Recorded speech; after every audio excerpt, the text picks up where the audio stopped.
Welcome. শিক্ষা সংস্থান পরিবারের পক্ষ থেকে আজকে উপস্থিত অনলাইন ভার্চুয়াল সেমিনার কাম ক্লাস, এবং এখানে যারা উপস্থিত রয়েছেন প্রত্যেককে জানাই শিক্ষা সংস্থান বেলঘরিয়া পরিবারের পক্ষ থেকে স্বাগতম। আজকের বিষয় হলো, যে সকল শিক্ষার্থীরা বা যারা নেট সেট ক্লিয়ার করেন বা নেট সেট ক্লিয়ার না করলে অনেকের স্বপ্ন থাকে গবেষণা করব, এবং সেই গবেষণা গ্রাজুয়েশন মাস্টার্স লেভেলে কিন্তু আমাদের এডুকেশন সিস্টেমের এতদিনের কারিকুলাম ফ্রেমওয়ার্কে কিন্তু রিসার্চ বা গবেষণা সম্পর্কে সেইভাবে শেখানো হয় না, যেটুকু হয় যত সামান্য ডিসার্টেশন নামক একটি থিমের দ্বারা মাস্টার্স। কিন্তু বৃহত্তর অর্থে গবেষণা আমরা কিভাবে করব, গবেষণার পদ্ধতি কি, তথা research steps of research, criteria of research, boundary of research, limitation of research, tools, techniques, data কালেকশনের জন্য কি টুলস থাকবে, ডেটা অ্যানালাইসিসের জন্য কি টুলস, কি টেকনিক্স কি থাকবে, কি মেথোডোলজি থাকবে, তা অবশ্যই জানা দরকার। কারণ যদি আমরা রিসার্চের খুঁটিনাটি না জানি তাহলে রিসার্চ ভবিষ্যতে সফলভাবে হয় না। তাই আজকে আমরা এই সেমিনারে আলোচনা চক্রে আমাদের মধ্যে উপস্থিত যাদবপুর বিশ্ববিদ্যালয়ের বাংলা বিভাগের গবেষক এবং শিক্ষা সংস্থান পরিবারের অত্যন্ত নিবিড় কাছের তন্ময় দেবনাথ। আমরা ওনার থেকে আজকে জানবো গবেষণার পাঠ ও গবেষণা বিষয়, গবেষণা পদ্ধতি, যেটা একটু আগে বলছিলাম, সম্পূর্ণ খুব সংক্ষিপ্ত আকারে যতটা সম্ভব। কারণ গবেষণা এমন একটি বিষয় যার আমরা বলি শুরুও নেই শেষও নেই, এমন একটি বিষয়, কিন্তু তাকে সংক্ষিপ্ত আকারে ধরাটাই খুব কঠিন। কিন্তু সেই চেষ্টাটা, সেই কাজটি কিন্তু আজকে তন্ময়বাবুর হাতে আমরা সঁপে দিয়েছি, এবং আমাদের ভরসা এবং দৃঢ় বিশ্বাস উনি তা বৈতরণী অবশ্যই পাঠ করবেন এবং সকলকে পথ দেখাবেন। এবং অবশ্যই এই ক্লাস ইউটিউবে আগামীকাল যারা জয়েন করতে পারেননি প্রত্যেকের জন্য আমরা আপলোড করব, এবং তার লিঙ্কও যথাক্রমে যেভাবে আমরা প্রোভাইড করি করে দেব। তাই আজকে শিক্ষা সংস্থার পরিবারের পক্ষ থেকে আরেকবার তন্ময় স্যার তথা তন্ময় দেবনাথকে জানাই স্বাগতম এবং ধন্যবাদ এত বড় একটি বিষয়টিকে বলার জন্য, নিজে থেকে দায়িত্ব নেওয়ার জন্য। স্যার, আমি আর বেশি কথা বলবো না, সময় খুবই কম, তাই আপনার হাতে সম্পূর্ণভাবে তুলে দিলাম আজকের ক্লাস সেমিনারের দায়িত্ব। আপনি আপনার মতন করে উপস্থাপন করুন।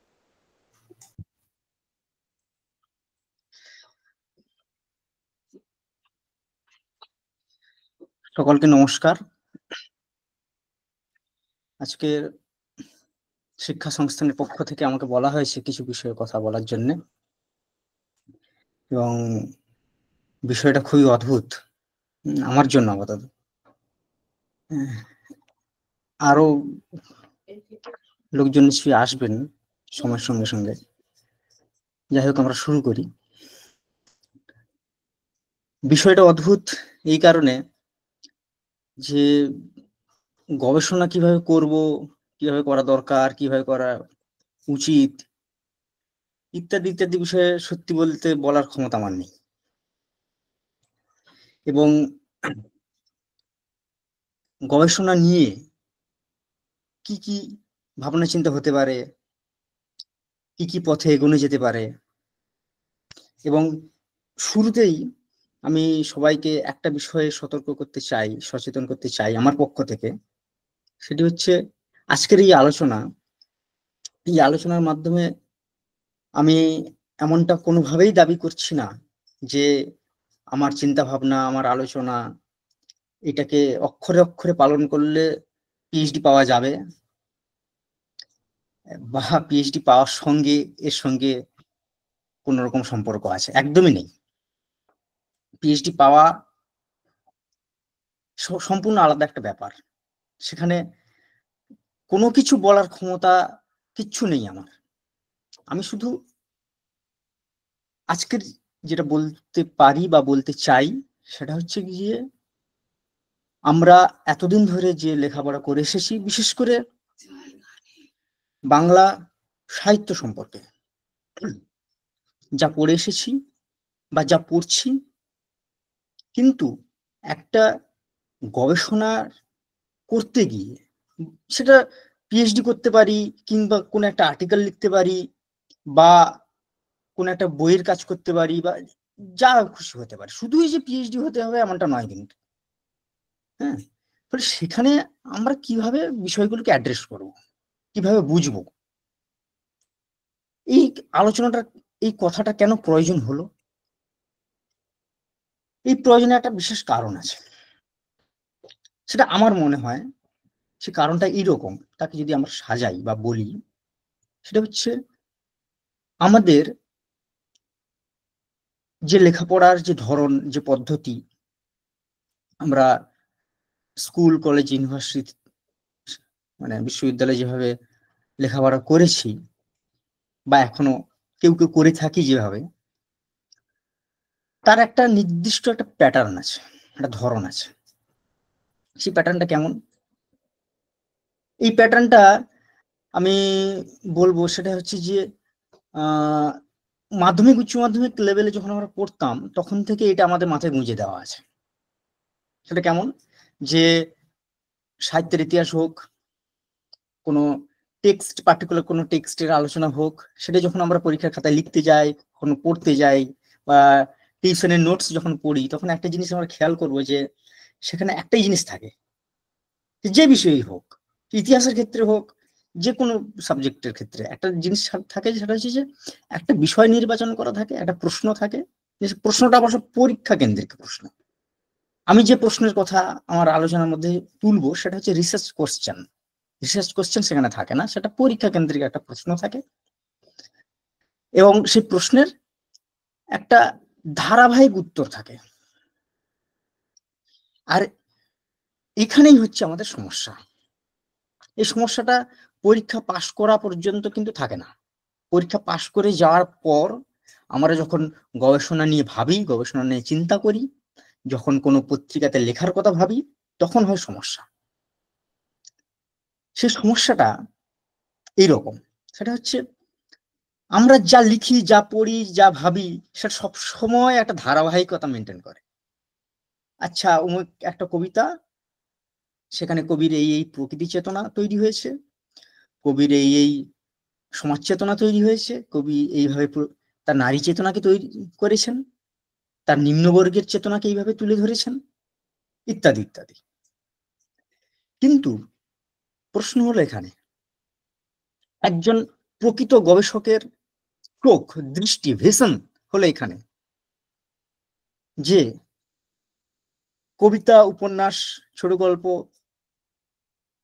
সেখানে লেখক বা কবি বা প্রাবন্ধিক বা নাটককার তার দর্শন অনুযায়ী প্রকৃতিকে এইভাবে দেখেছেন। খুব ভালো কথা, দেখা উচিত, নাহলে টেক্সট হবে কি করে? কিন্তু আমরা পড়বো কিভাবে? আমরা কি এইভাবেই পড়বো যে আসলে গল্প এই এই ছিল, চরিত্ররা এইভাবে এই জায়গায় গেল, তারা এই দেখলো? এইভাবে নয় কিন্তু। আমাদের প্রশ্ন করতে হবে টেক্সটটাকে, যে কেন এই প্রকৃতি চেতনা, কেন নিম্নবর্গ, কেন সমাজ চেতনা? তার আগে অ্যাড্রেস করতে হবে সমাজ চেতনা আসলে কাকে বলবো, সমাজ চেতনা বলতে আসলে আমি কি বুঝি, সমাজ আসলে জিনিসটা কি। ইতিহাস কাকে বলবো। ফলে এই জায়গা থেকে আজকের আলোচনায় আমি দুটো জিনিস ভেবেছি। সেটা হচ্ছে, যে কোনো টেক্সট যখন আমরা আলোচনা করব, তাকে যখন প্রশ্ন করব, তাকে যখন গবেষণার একটা চিন্তার মধ্যে ফেলবো, তখন একটা কাজ খুব গুরুত্বপূর্ণ হয়ে ওঠে। সে কাজটা হচ্ছে হিস্টোরি সাইজ। হিস্টোরি সাইজ এই জিনিসটা কি? হিস্টোরি সাইজ একটা থিওরি। একদম সহজভাবে যদি আমি বলার চেষ্টা করি, যে একটা টেক্সটে লেখক এই বলেছেন, প্রকৃতি চেতনা হোক, নিম্নবর্গ হোক, সমাজ চেতনা হোক, যাই হোক বলেছেন। এরপর এইটাকে আমি অ্যাড্রেস করছি একটা কোশ্চেনের দিয়ে। আমি কিন্তু ধারাবাহিক বিবরণের কথা যাচ্ছি না একদমই। আমাদের সবসময় মাথায় রাখতে হবে গবেষণার ক্ষেত্রে যে আমরা প্রত্যেকটা মুহূর্তে, প্রত্যেকটা স্টেপে, প্রত্যেকটা টেক্সটকে, ইতিহাসকে বিশেষ করে প্রশ্ন করব। সবসময় যে প্রশ্নের উত্তর যে তৈরি থাকবে, সবসময় প্রশ্নের উত্তর যে আমি আবিষ্কার করতে পারবো এমনটা নাও হতে পারে, কিন্তু প্রশ্নটা প্রতিপাদ্য হওয়া দরকার। না হলে গবেষণার মান সেভাবে তৈরি হয় না। পৃথিবীতে কোটি কোটি গবেষণা হয়েছে, কিন্তু মনে রাখার মতন গবেষণা কটা আছে? ঠিক আছে? ফলে এই প্রশ্ন করাটা খুব গুরুত্বপূর্ণ। এই জায়গা থেকে আমার দুটো জিনিসের কথা মনে হয়। এই প্রশ্ন বিভিন্ন জায়গা থেকে করা যেতে পারে, কিন্তু এই প্রশ্ন ইতিহাসের জায়গা থেকে করা যেতে পারে, এই প্রশ্ন বিজ্ঞানের জায়গা থেকে করা যেতে পারে, এই প্রশ্ন ভারতীয় দর্শনের জায়গা থেকে করা যেতে পারে, যা খুশি। এই প্রশ্ন সাইকোলজির জায়গা থেকে করা যেতে পারে, অ্যানথ্রোপোলজির জায়গা থেকে করা যেতে পারে। আমরা দেখবো আশুতোষ ভট্টাচার্য বাংলা মঙ্গল কাব্যের ইতিহাসের একদম প্রথম অধ্যায়, আশুতোষ ভট্টাচার্য কিন্তু কোনো মঙ্গল কাব্যের ধারাবাহিক বিবরণের শুরু করেননি কিন্তু ওইভাবে। তিনি প্রত্যেকটা ক্ষেত্রে একটা ইন্টারডিসিপ্লিনারি স্টাডিজের একটা জায়গা তৈরি করেছেন, লোক সংস্কৃতির একটা দৃষ্টিকোণ তিনি তৈরি করেছেন, এবং সেই জায়গা থেকে মঙ্গল কাব্যের একটা আলাদা প্রস্থান তিনি দাঁড় করিয়েছেন। আমি বলতে চাইছি আমি এখানে দর্শন, বিজ্ঞান, ইতিহাস সব একসঙ্গে বলতে পারবো না, বলা সম্ভব নয়, এবং আমি সবটা চর্চা করিও না। আমার যেটা চর্চার জায়গা, আমি ইতিহাস নিয়ে চর্চা করি। ইতিহাস এবং সাহিত্যের কি সম্পর্ক, সেই জায়গায় আমার কাজ। ফলে আমি এই জায়গাটা সামান্য কিছু বলার চেষ্টা করব, এবং শুরুতে বলছি এটা কিন্তু খুব বেসিক কথাবার্তা, কোনো থিওরি, কোনো তত্ত্বের জটিলতা আমি এখানে দিচ্ছি না। আমি জানি এখানে যারা উপস্থিত আছেন এবং এর পরে যারা রেকর্ডিং শুনবেন, তারা বেশিরভাগ কিন্তু কলেজ, বিশ্ববিদ্যালয় থেকে সদ্য পাশ করা, তাদের থিওরির জটিলতা এখনো তৈরি হয়নি, ফলে আমারও সেই সময় তৈরি হয়নি। ফলে আমরা অ্যাড্রেস করব কিভাবে, কোশ্চেন করব কিভাবে, এবং সেটা করার জন্য আমাদের কি কি মাথায় রাখতে হবে। আমি শুধু ইতিহাসের জায়গা থেকে বিষয়টা বোঝাচ্ছি, এটা দর্শন, বিজ্ঞান যেখান থেকেও করা যেতে পারে। তার আগে আমাদেরকে প্রস্থানগুলো মাথায় রাখতে হবে। সেই প্রস্থানগুলো কেমন? আমি হিস্টোরি সাইজের কথা বললাম। হিস্টোরি সাইজ আমি দুটো কথা বলে নিই, পরে আবার এই বিষয়টা আমি শেষ করব, যে হিস্টোরি সাইজ এই জিনিসটা কিভাবে তৈরি হলো, কিভাবে আমাদের মাথায় এলো। ফ্রেডরিক জেমিসন বলে একজন বিখ্যাত দার্শনিক, মার্ক্সবাদী দার্শনিক, তিনি গত বছর মারা গেছেন। আমরা কেউ কেউ দেশ পত্রিকাতে তার কিছু কথাবার্তা পড়ে থাকবো। ফ্রেডরিক জেমিসনের একটা বিখ্যাত বই আছে, সে বইটার নাম হচ্ছে the political unconscious narrative as a social symbolic act. 1981 সালে বেরোনো বইটা। আরেকবার বলছি, the political unconscious narrative as a social symbolic act. এখানে ফ্রেডরিক জেমিসন একটা কথা বলেছেন, অলওয়েজ হিস্টোরিসাইজ। এই অলওয়েজ হিস্টোরিসাইজ কথার অর্থ কি? আমরা অনেকে প্রাথমিকভাবে মনে করতে পারি যে আমরা তো আসলে যখন কোনো টেক্সট যখন আমরা পড়ি, তখন তো আমরা আসলে তাই করি, ব্যাকগ্রাউন্ড রিডিং করি, যে ওই টেক্সটটি কবে লেখা হচ্ছে, ওই টেক্সটের লেখক কে, এবং ওই টেক্সট যখন লেখক লিখছেন তখন আশপাশে কি ঘটছে, লেখক আসলে তার ব্যক্তি জীবনে ওই সময় কি করছেন, কি করছিলেন। খুব ভালো কথা, এগুলো তো দরকার, এগুলো তো আমরা এতদিন ধরে তাই পড়ে আসছি। কিন্তু ফ্রেডরিক জেমিসন একটা নতুন কথা বললেন, সেটা হচ্ছে এই ব্যাকগ্রাউন্ড রিডিং অর্থেই কিন্তু হিস্টোরিসাইজ নয়। তাহলে হিস্টোরিসাইজের আসল মানেটা কি? যাকে দিয়ে আমরা যে কোনো টেক্সটকে ব্যাখ্যা করতে পারি, প্রশ্ন করতে পারি, দাঁড় করাতে পারি, গবেষণার ক্ষেত্রে প্রক্রিয়ার মধ্যে ফেলতে পারি, সেই বিষয়টা আমি শেষে আসছি। তার আগে আমাদের জানতে হবে, যদি ইতিহাসের প্রেক্ষিতে আমি যদি কোনো টেক্সট এবং সাহিত্যকে বিচার করার কথা ভাবি, তাহলে কয়েকটা প্রস্থান আমাদেরকে জানা দরকার। সেই প্রস্থানগুলো কি কি? আমরা দেখব ভারতবর্ষের যে ইতিহাস, আধুনিক যে ইতিহাস, সেই ইতিহাসের সঙ্গে জড়িয়ে আছে জাতীয়তাবাদী আন্দোলনের একটা প্রক্রিয়া, একটা ধারণা, জাতীয়তাবাদের একটা ধারণা। আমরা খেয়াল করব আমাদের যে ইতিহাসের যে চর্চা, সেই চর্চা কয়েকটা প্রস্থানের মাধ্যমে কিন্তু এগিয়েছে। প্রথমে আমরা খুব ভালোভাবেই জানি, খুব স্বাভাবিক, যারা আমরা ইতিহাসের পাতা উল্টালেই বোঝা যায় যে 19th সেঞ্চুরিতে যখন প্রথম ইতিহাস লেখা হচ্ছে, তখন যারা ইতিহাস লিখছেন, হারবার্ট রিসলের মতো যারা ইতিহাস লেখক সেই সময়কার, তারা ছিলেন কিন্তু ব্রিটিশ প্রশাসক, গবেষক, লেখক, সবাই ব্রিটিশ। তারা একভাবে ইতিহাসকে দেখেছেন। তাদের মোদ্দা কথা ছিল যে ইতিহাসের কেন্দ্রে হচ্ছে সাম্রাজ্যবাদ, এবং ইউরোপের নিরিখে তারা ভারতবর্ষের ইতিহাসকে গড়ে তুললেন। পরবর্তীকালে যারা জাতীয়তাবাদী আন্দোলনে সামিল হলেন, যারা জাতীয়তাবাদী আন্দোলন গড়ে তুললেন, তারা এই পূর্ববর্তী প্রস্থানকে, এই পূর্ববর্তী ডিসকোর্সটাকে চ্যালেঞ্জ করলেন। চ্যালেঞ্জ করে তারা বিষয়টাকে পুরোটাই ভারতীয় জাতীয়তাবাদীর একটা নিজস্ব ঘরানার মধ্যে ফেললেন। যেমন আমি একজনের উদাহরণ যদি আমি দিই এই মুহূর্তে, তিনি দাদাভাই নওরোজি, যার কথা আমরা কম বেশি জানি, বা পট্টবী সীতারামন নিজেই কংগ্রেসের একজন নেতা ছিলেন, এবং তিনি যে ইতিহাসের ধারণা দিয়েছেন, যে ইতিহাসে লিখেছেন, সেখানে মানে জাতীয়তাবাদের উৎস হিসেবে তিনি জাতীয় কংগ্রেসকে দাঁড় করিয়েছেন। এবং পরবর্তীকালে অমলেশ ত্রিপাঠীর বই আমরা কেউ কেউ পড়েছি বা জানি, যে স্বাধীনতা সংগ্রামে ভারতের জাতীয় কংগ্রেস, সেখানে ত্রিপাঠী জাতীয়তাবাদী আন্দোলনকে একটা নতুন রূপ দিলেন সর্বভারতীয় প্রেক্ষাপটে। এটা একটা ইতিহাসের প্রস্থান। এরপর ঘটনা হলো 20 শতকের দ্বিতীয় দশকে গিয়ে একটা নতুন চিন্তা চেতনা তৈরি হলো সারা পৃথিবী জুড়ে। সেটা হচ্ছে মার্ক্সীয় মতবাদ। এই মার্ক্সীয় মতবাদ কি? এই মার্ক্সীয় মতবাদ প্রথম এই জাতীয়তাবাদী আন্দোলনকে প্রশ্ন করলো। সেই প্রশ্নটার যে এইভাবে, যে আমরা যারা ইতিহাস লিখছি, যারা ইতিহাসের কথা ভাবছি, তারা কারা? এবং মার্ক্সীয় মতবাদ দাঁড়ালো দুটো ভিত্তির উপরে নির্ভর করে, সেটা হচ্ছে এক অর্থনীতি, আর হচ্ছে শ্রেণী।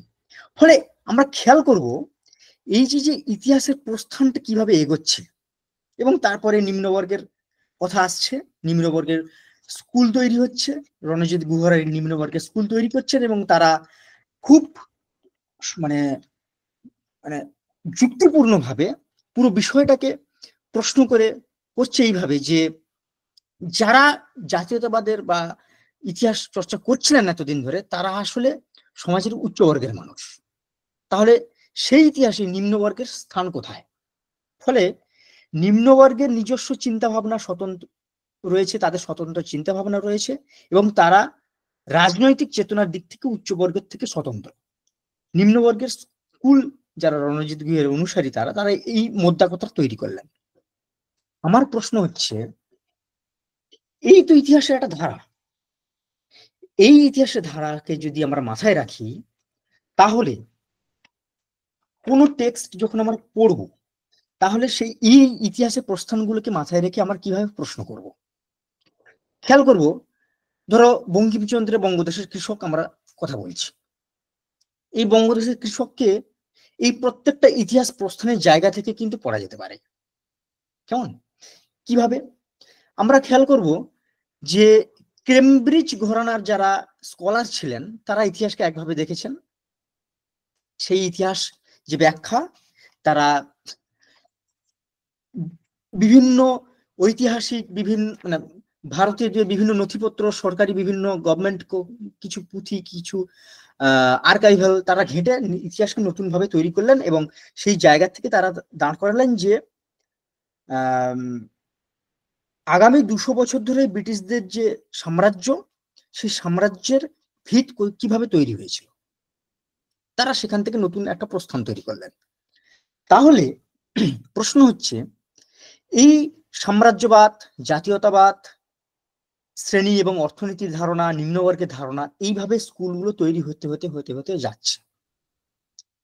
আমরা যখন কোনো টেক্সটকে আলোচনা করব, তখন এই প্রস্থানগুলোকে যদি আমরা মাথায় রাখি, তাহলে এই প্রস্থানের জায়গা থেকে সেই টেক্সটকে আমরা প্রশ্ন করব। তাহলে বিষয়টা হচ্ছে, বঙ্গদেশের কৃষকে বঙ্কিমচন্দ্র যে কৃষকদের কথা বললেন, কেন বললেন, এবং সেই প্রেক্ষিতে যে কৃষকদের কথা আসছে, সেই কৃষকদের আমরা কোন স্কুলের মাধ্যমে, কোন প্রস্থানের মাধ্যমে বিশ্লেষণ করতে পারি। ফলে শুধু বিবরণ নয়, কিন্তু আমার প্রশ্নটা শুরুতে ছিল এটাই, যে কোনো টেক্সট যখন আমরা কথা বলছি, কোনো আলোচনা করছি, শুধুমাত্র বিবরণ নয়। ফলে এই স্কুলগুলোকে মাথায় রেখে আমরা এই জায়গাটার, এই টেক্সটটাকে প্রশ্ন করব এবং এই স্কুলের যে থিওরি, যে দর্শন, যে ফিলোসফি, যে ভিশন, সেই জায়গা থেকে ওই টেক্সটকে আমরা একটা রূপ দেওয়ার চেষ্টা করব। আমি একটা উদাহরণ দিই। সেই উদাহরণটা এইরকম যে এই 20 শতকের একদম শেষে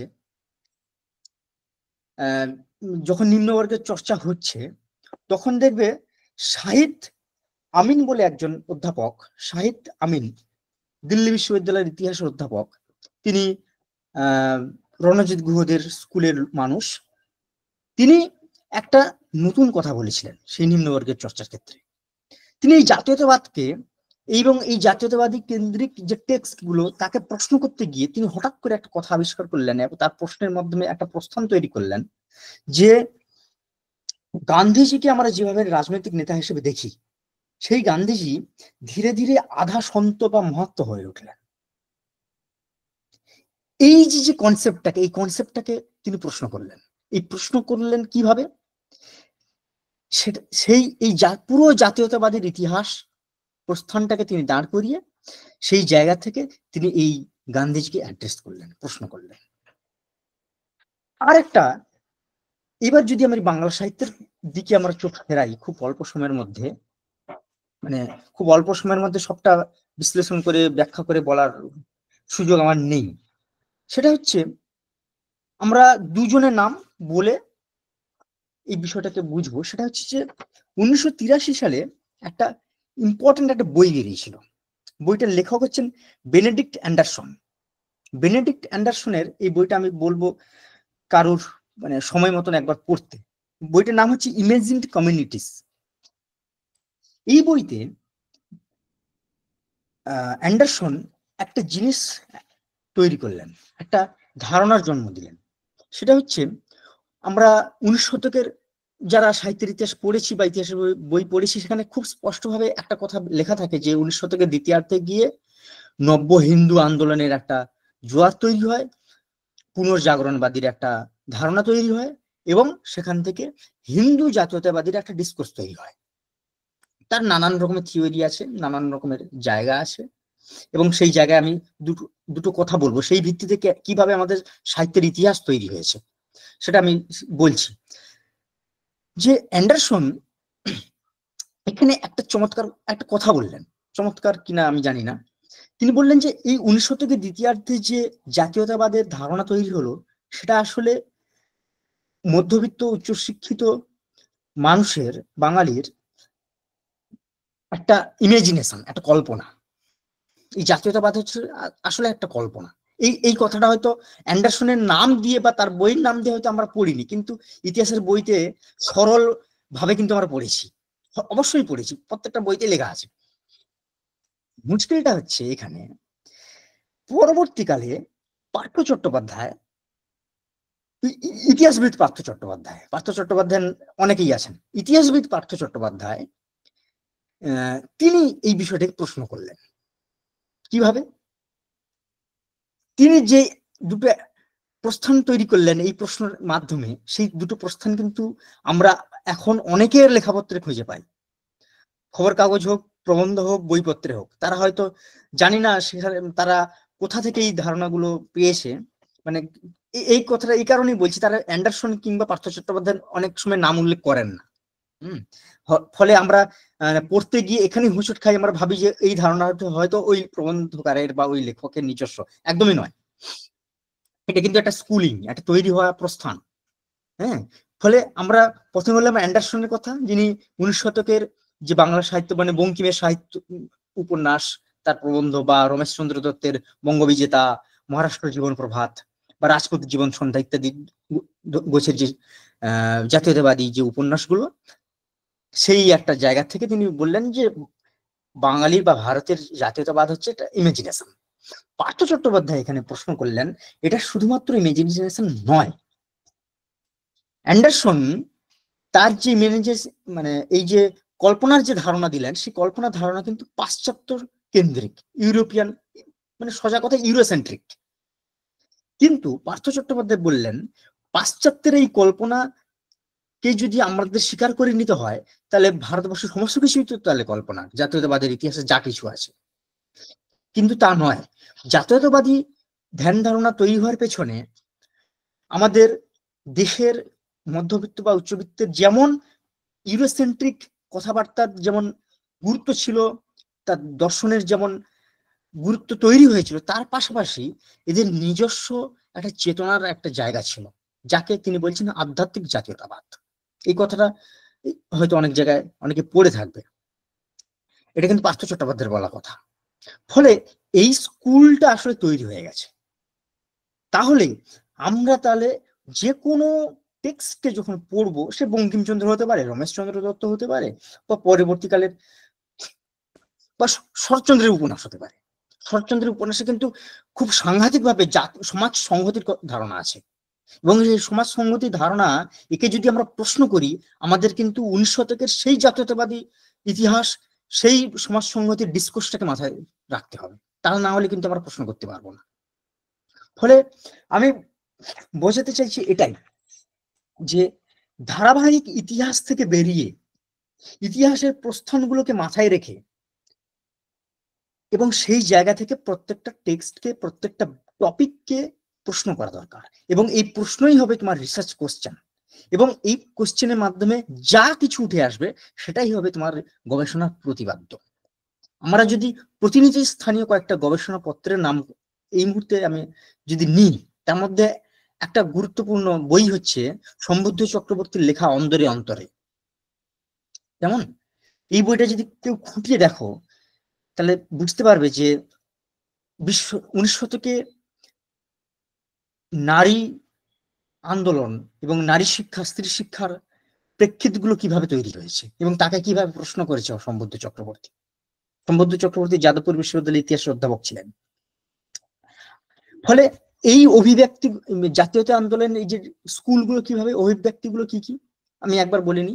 এটা হচ্ছে, প্রথমে আমরা ব্রিটিশ প্রশাসকের কথা বললাম, তারপরে জাতীয়তাবাদী আন্দোলনের ঘটনার কথা বললাম, তারপরে মার্ক্সীয় আলোচনার কথা বললাম। মার্ক্সীয় আলোচনাকে নানান ভাবে বলা যেতে পারে, আমি গ্রামসি, ফুকো দিয়ে বলতে পারি প্রাক্সিসের দর্শন কিভাবে গ্রামসি তৈরি করছেন, হেজিমনি ধারণা কিভাবে তৈরি করছেন, বা ফুকো পরবর্তীকালে মানে সার্বভৌমত্ব এবং প্রশাসনিকতা ধারণা তৈরি করছেন। ফলে এই ছোট ছোট স্কুলগুলো যদি জানি, তাহলে এই সূক্ষ্ম ধারণাগুলো আমাদের আরো তৈরি হবে। আমি বড় এবং বেশি করতে কথাটা দাঁড় করালাম। নিম্নবর্গে তার ধারণা তৈরি হচ্ছে, কেমব্রিজ গোষ্ঠীর ধারণা তৈরি হচ্ছে, এবং উপনিবেশিকবাদে তারা কিভাবে জাতিসত্তাকে এক প্রশ্ন করেছেন। অ্যান্ডারসন এবং পার্থ চট্টোপাধ্যায়ের উদাহরণ দিলাম। এবার কথা হচ্ছে, যেটা দিয়ে আমি এক্ষুনি শেষ করব, যে আমি শুরুতে হিস্টোরি সাইজের কথা বললাম। হিস্টোরি সাইজের এই বিষয়ের ক্ষেত্রে আমরা প্রথমেই বলেছি একটা ব্যাকগ্রাউন্ড রিডিং এর কথা, আমরা যেটা করে থাকি, যেটা বইতে লেখা থাকে, সাহিত্যের ইতিহাসের বইতে লেখা থাকে, খুব ভালো কথা। এই ইতিহাসের প্রস্থানগুলোকে যদি আমরা মাথায় রাখি, তাহলে যে কোনো টেক্সটের প্রেক্ষিত বুঝতে আমাদের সুবিধা হবে। এক গেল। এরপর যে অলওয়েজ হিস্টোরি সাইজ কথাটা, সেটাকে আমরা কিভাবে অ্যাড্রেস করব? এর তিনটে কথা আছে। এই তিনটে কথা হচ্ছে এই যে আমরা ইতিহাস বুঝলাম, তার পাশাপাশি বুঝবো ইতিহাসের সংকট কিভাবে তৈরি হচ্ছে। মাথায় রাখতে হবে ইতিহাসের সংকট। ফলে কোনো টেক্সটকে যখন আমরা নির্বাচন করছি, কোনো টেক্সটকে যখন আমরা আলোচনার মাধ্যমে আনছি, গবেষণার মাধ্যমে আনছি, তাকে নির্বাচন করছি, ফলে আমাদের প্রথমে মাথায় রাখতে হবে ওই যে ইতিহাসের সংকট তৈরি হয়েছিল যে সময়, সে 1910-এর টেক্সট হোক, 1950-এর টেক্সট হোক, 47-এর টেক্সট হোক, ওই টেক্সটটি ওই ইতিহাসের সংকটকে কিভাবে অ্যাড্রেস করছে, ওই টেক্সটটি ইতিহাসের সংকটের কিভাবে মোকাবেলা করছে এবং কিভাবে দাঁড়াচ্ছে ইতিহাসের সম্মুখে, এবং তার পাশাপাশি ইতিহাসের যে সংকটকে ওই টেক্সটটি অ্যাড্রেস করছে তার কোনো সমাধান দেওয়ার চেষ্টা করছে কিনা। কেমন? ফলে যে ইতিহাসের সংকটের কথা টেক্সটটি অ্যাড্রেস করছে, যে ইতিহাসের সংকটের সামনে ওই টেক্সটটি দাঁড়াচ্ছে, সেই সংকটের কোনো উত্তর খোঁজার চেষ্টা করছে কিনা। আমরা খেয়াল করব, যদি আমরা খুব সহজভাবে বাংলা সাহিত্যের ইতিহাস কিভাবে তৈরি হলো এই একটা বিষয়কে যদি আমরা মাথায় রাখি, খুবই মুখরোচক একটা টপিক। এটা নিয়ে কাজ হয়েছে, এখনো হচ্ছে, যে বাংলা সাহিত্যের ইতিহাস প্রথম যারা লিখেছেন তাদের একটা ধারণা আছে 19 শতকে বাংলা সাহিত্যের ইতিহাস একটা নতুন ভাবে তৈরি হলো। এই নতুন ভাবে তৈরি হওয়াটাই হচ্ছে জাতীয়তাবাদীর একটা ডিসকোর্স। কেমন? এই ডিসকোর্সটা কেমন, আমরা এই ডিসকোর্সটাকে আমি কিভাবে বুঝবো? এই জাতীয়তাবাদ কিন্তু ওই অ্যান্ডারসনের কল্পনা বা ইমাজিনেশনের থিওরি দিয়ে বুঝলে হবে না। ফলে অ্যান্ডারসনের থিওরি আমার মাথায় থাকলো।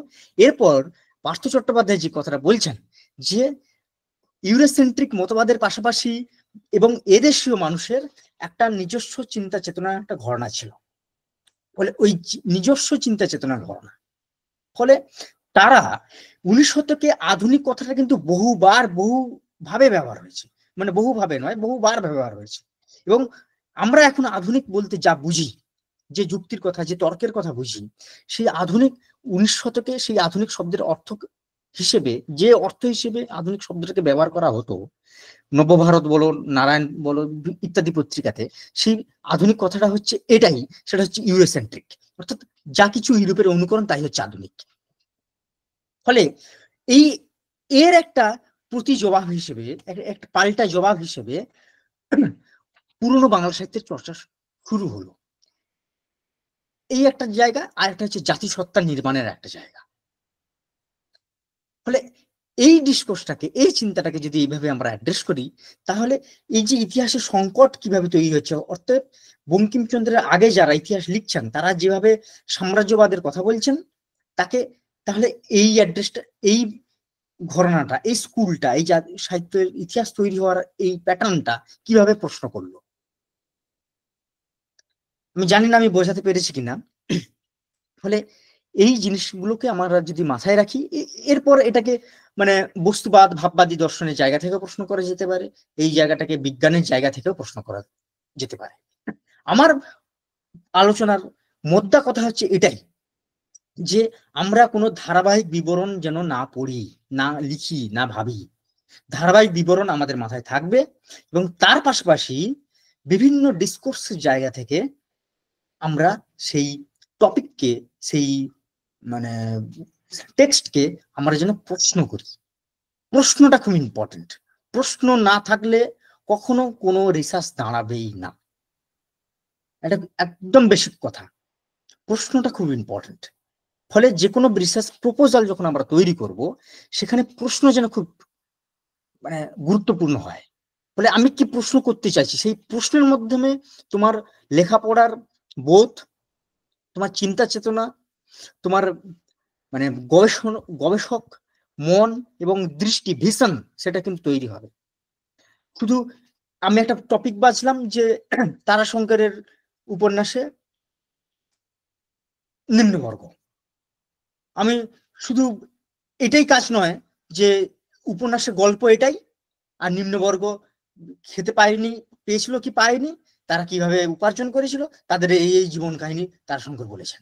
এটা কিন্তু গবেষণা নয়। গবেষণা হচ্ছে এই টেক্সটগুলোকে প্রশ্ন করা। ঠিক আছে?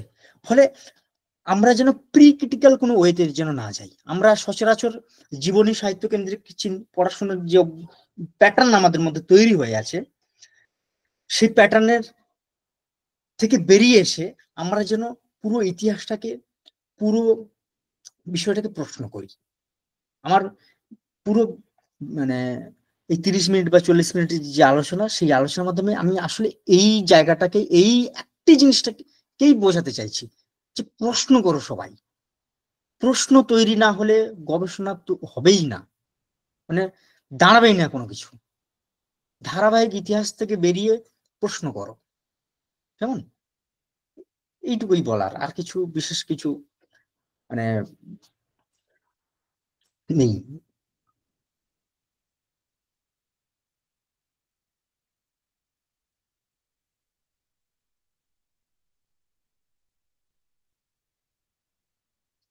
এখানে আমি শেষ করলাম। অজিতদা কোথায়? হ্যালো, খুব সংক্ষিপ্ত আকারে বিস্তৃত এরিয়াকে স্যার সাজিয়েছেন, আমি শুনছিলাম, তাই একটু রেসপন্স করতে লেট হলো। Thank you. এবং আগামী দিনে গবেষণার পাঠ ও পর্যালোচনা এবং গবেষণায় কিভাবে প্রবেশ করা যায় এই বিষয় নিয়ে আমরা আগামী দিনে আরো বিস্তৃত বিভিন্ন ধরনের এরকম ছোট বড় সেমিনার নিয়ে আসবো, যা আমাদের ফেসবুক, আমাদের হোয়াটসঅ্যাপ কমিউনিটি গ্রুপে আমরা আগের থেকে জানিয়ে দেবো, এবং প্রত্যেকটি ক্লাস অবশ্যই ইউটিউবে আমরা আপলোড করব। তাই যে সকল শিক্ষার্থীরা এখন আমাদের ইউটিউব চ্যানেল সাবস্ক্রাইব করেননি, অবশ্যই প্রত্যেককে বলে সাবস্ক্রাইব করতে। তন্ময় স্যার আজকে গবেষণার পাঠ ও পর্যালোচনা দিয়ে প্রথম ক্লাস শুরু করলেন, এবং স্যারকে বলবো আজকে আপনার প্রথম দিয়ে শেষ নয়, সবে শুরু। আগামী দিনে সামনে কয়েকদিনের মধ্যে আবার কয়েকটি অর্থাৎ এটা পার্ট 1 বলতে পারি, কয়েকটি পার্টে টোটাল গবেষণা পাঠটিকে আরো বিস্তারিত ভাবে আলোচনার জন্য অনুরোধ করব। অবশ্যই স্যার রাখবেন, এবং প্রতিটা মুহূর্তে যাতে আমরা শিক্ষার্থীদের পাশে দাঁড়াতে পারি। তো তাই আজকে আর বেশি সময় নষ্ট না করে আজকের বিষয় নিয়ে যদি কারো কোনো প্রশ্ন থাকে অবশ্যই করতে পারেন।